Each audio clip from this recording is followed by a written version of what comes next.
spoken about it extensively, I know, and to the IOC quite recently too, which is the ban on Russian and Belarusian athletes from partaking in Olympic and Paralympic Games as a result of the war in Ukraine. As things stand, you see that, if it's to be maintained through to Paris 2024, as being a major issue that the IOC needs to tackle.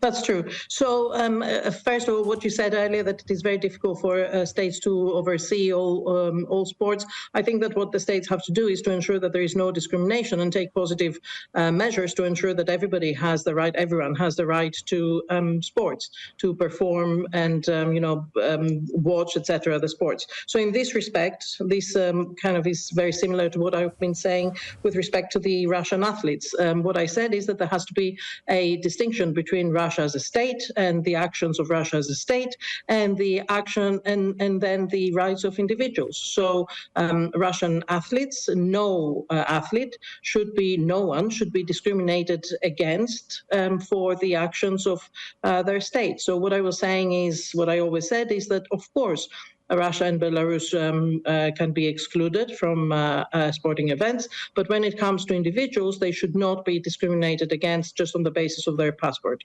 And after the initial hoo-ha and the initial great reaction, I am delighted to see that gradually more sports now include Russian athletes as neutral athletes, which was something that I had suggested, and now states that have been very much opposing to it and even said that they were going to boycott the Olympics are now coming around to realize that there should be no discrimination in sports. Would you be comfortable with those athletes, as things stand, with the war still going on in Ukraine, competing under their own flags, so under the Russian and Belarusian flags? No, I would not be comfortable competing under Russian and Belarusian flags. Nobody would be comfortable, but I would be comfortable competing under neutral flags, not the Olympic flags, because the Olympic flag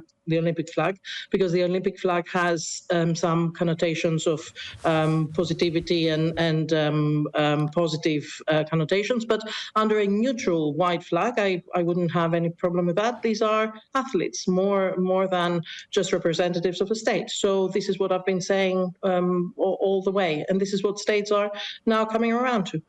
Those that do oppose, what is the argument that they put forward to you? Sorry? Those countries and those states that do still oppose the disqualification of Russian and Belarusian athletes, what is the case that they put forward to you? The case that they put forward is that, they are opposing the war, and, they're absolutely right. I am opposing the war as well. Everybody's opposing the war. Everybody's opposing any state that invades another state. But there has to be a distinction between what states do and and the rights of individuals. So I think this is very important.